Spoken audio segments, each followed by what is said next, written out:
शान की दुनिया उस दिन तारीख हो गई जब उसकी माँ ने हमेशा के लिए आंखें मूंद लें। माँ, जो इसकी बेहतरीन दोस्त, राजदार और जिंदगी की रहनुमाई करने वाली रोशनी थीं, अब एक नाकाबिला यकीन खला छोड़ गई थीं।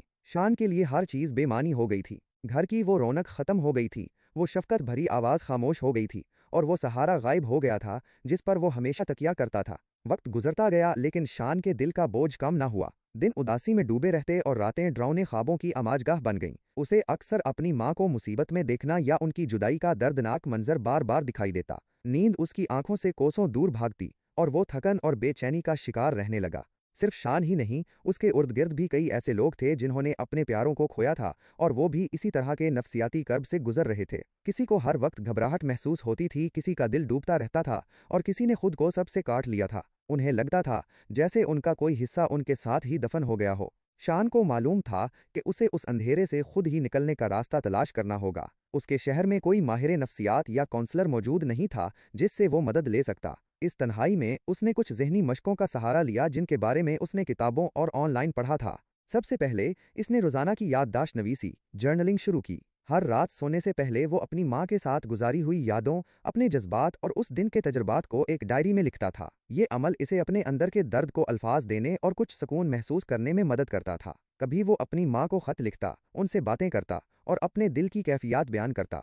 दूसरी मश्क शऊरी मुराकबा, माइंडफुलनेस मेडिटेशन थी। अगरचे शुरू में इसे मुश्किल महसूस हुआ, लेकिन आहिस्ता आहिस्ता उसने रोजाना कुछ मिनट खामोशी से बैठकर अपनी सांसों पर तवज्जो मरकूज करना सीखा। जब मनफी ख्यालात आते तो वो उन्हें बगैर किसी रद्द अमल के गुजर जाने देता। उस मश्क ने उसे हाल में जीना और अपनी परेशानी को कम करना सिखाया। वो यूट्यूब पर मौजूद रहनुमाई करने वाली मुराकबाती ऑडियोज का भी इस्तेमाल करता था। तीसरी तकनीक तसव्वुर साजी, विजुअलाइजेशन थी। जब उसे अपनी माँ की याद बहुत सताती तो वो आंखें बंद करके उनके साथ गुजारी हुई किसी खुशगवार लम्हे का तसव्वुर करता। वो उनकी मुस्कुराहट, उनकी आवाज़ और उनके लम्स को महसूस करने की कोशिश करता। ये मुस्बत तसव्वुरात इसे कुछ देर के लिए दर्द से दूर ले जाते थे।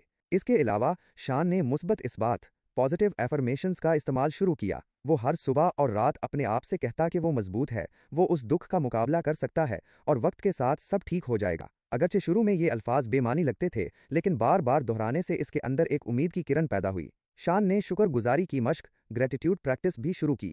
हर रात सोने से पहले वो उन 3 चीज़ों के बारे में सोचता जिनके लिए वो शुक्रगुजार था। ये छोटी छोटी चीज़ें भी हो सकती थीं, जैसे एक खूबसूरत तुलू आफ्ताब या किसी दोस्त का फ़ोन। उस मश्क ने उसे ज़िंदगी के मुस्बत पहलुओं पर तवज्जो मरकूज करने में मदद दी। आखिर में शान ने हल्की जिस्मानी वर्जिश को अपनी रोज़मर्रा की रूटीन में शामिल किया। वो रोज़ाना कुछ देर चहलकदमी करता या हल्की योगा करता। जिस्मानी सरगर्मी ने उसके मिजाज को बेहतर बनाने और तनाव को कम करने में मदद की। शान का सफ़र आसान नहीं